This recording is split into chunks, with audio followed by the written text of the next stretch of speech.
瀨尿添佢，我都知你弄嘢㗎啦。咁而家咧就幫佢先吸咗鼻涕先。呢個吸鼻器點樣用嘅咧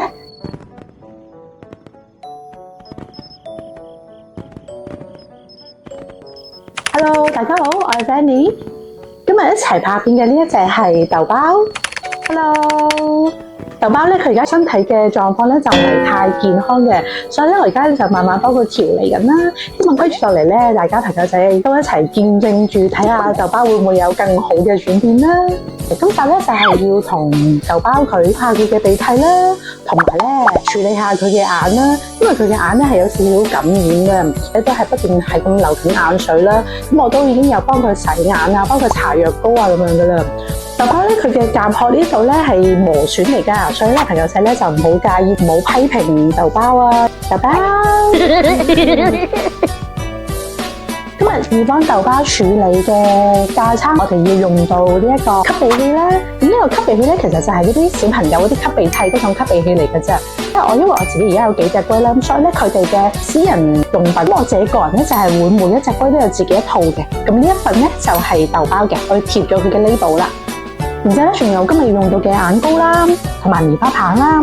咁呢個眼膏咧，其實就係藥房買嘅嗰種金霉素眼膏嚟嘅。之前饅頭睇醫生嗰陣時咧，我都有問到醫生嘅意見。因為呢啲咧，佢哋平時都係可以用嘅啦。但係呢度咧都要再強調一下啦，我哋咧就唔係醫生，術業咧就有專攻嘅，處理唔到咧揾翻專業嘅人士去幫我哋啦。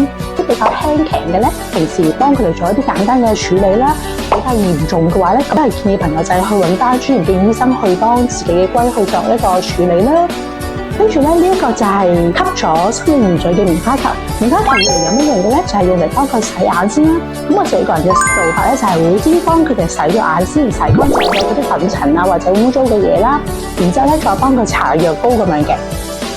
咁而家咧就幫佢先吸咗鼻涕先。咁係幫佢吸鼻涕之前咧，我就會先戴咗呢啲咁樣嘅隔離嘅手套啦。本身而家已經有幾隻龜啦，咁所以咧會接觸到呢啲鼻涕嘅情況之下咧，我自己個人咧就會盡量做一啲咁樣嘅隔離啦，就乾淨啲咧，就盡量避免少啲細菌嘅接觸啦。呢一個吸鼻器點樣用嘅咧？將呢一鼻器呢一個吸管呢個口對準佢哋嘅鼻哥窿，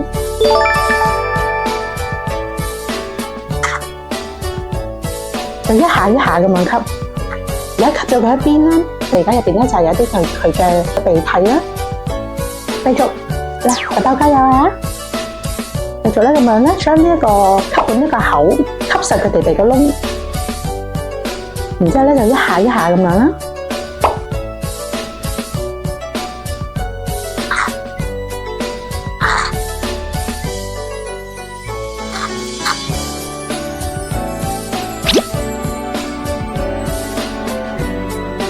如果可以嘅話咧，就固定佢個頭咧。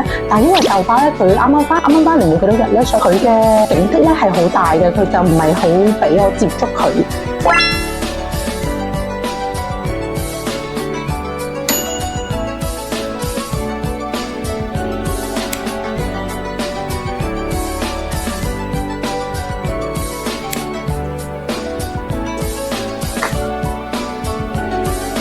而家大家見唔見到咧？呢個吸鼻器入邊咧，呢啲就係佢嘅鼻涕啦，仲吐咗一嚿鼻屎出嚟。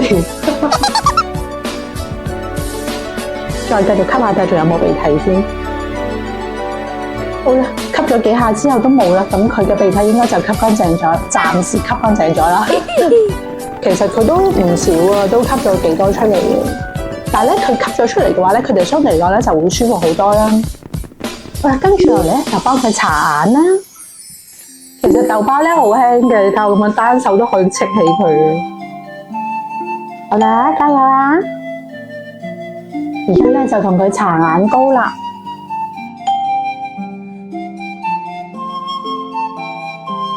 咁搽眼膏咧，其實都有個手法嘅。自己個人嘅做法咧，就係會將啲眼膏咧先擠咗落去嗰個面棒嗰度啦。然之後佢有眼膏嘅嗰一邊就向我哋主人自己，眼膏嗰邊咧向我哋主人自己咧。然之後咧就係咁樣慢慢轉入去佢哋嘅眼嗰度咧。咁樣用呢個轉嘅方式咧，就會比較容易轉入去佢哋嘅眼入邊啦。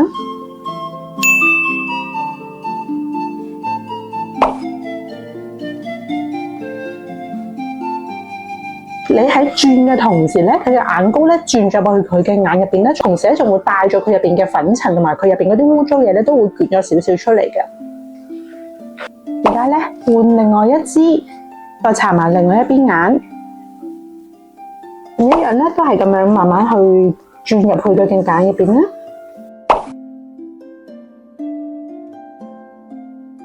咁期間咧最好就慢慢嚟輕輕手啦，始終係眼嘅周圍咧，驚啲棉棒咧比較容易篤到佢哋啦。咁所以咧，我哋幫佢哋搽眼膏嘅時候咧，我哋上都千祈唔好心急啦，慢慢嚟啦。期間咧佢哋可能會掙扎嘅，咁但係我哋就忍耐一下咧，等佢哋掙扎完啦，出個頭出翻嚟啦，咁再幫佢哋整啦，就盡量就唔好夾硬嚟啦。